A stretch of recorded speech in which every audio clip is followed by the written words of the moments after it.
Now let's take a look at a neighborhood that's already thinking about its future, Brickbottom.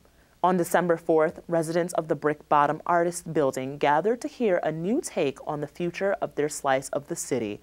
Elijah Kaplan has the story. Tonight we're going to do a presentation of our research findings, our analysis, some information we gathered from community outreach, and we'll also present our visions for the Brickbottom McGrath area, as well as some ideas, some recommendations for how to make that happen. Anywhere in Somerville. A group of graduate students from the Department of Urban Planning at MIT worked with City Hall to develop ideas which could be incorporated into the future planning for the area. We are proposing ideas that the city could then take moving forward with a lot of these changes that we know are going to happen.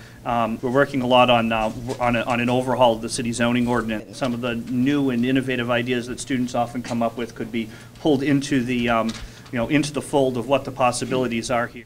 We heard a lot about bringing in mixed use, but making sure that it had character, and so we really wanted to build on the arts and industry that's already here.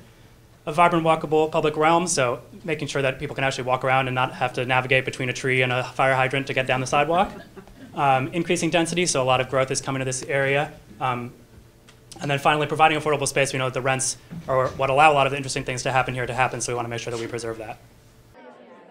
Reactions among the audience were mixed, but there were some common issues the residents seemed most concerned about. It's really hard to stop that gentrification stuff, and that's, part of my concern is, yes, you want to see stuff come, but keep it small, keep it friendly. There's not even a store or a place to get a cup. We get a coffee truck comes down every day, but sometimes it's nice to go sit down or have a little neighborhood shop or something. And having groups come in with a vision of what could come in, and particularly a vision that's somewhat off the beaten track and focusing on maker space, on fabrication space, it's a thought provoker. So it's really interesting.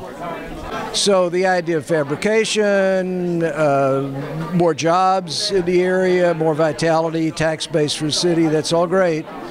But I think anyone who's been paying relatively low rents and has been here for a while as an artist has some concern that their rents might go up to an extent that becomes not tenable.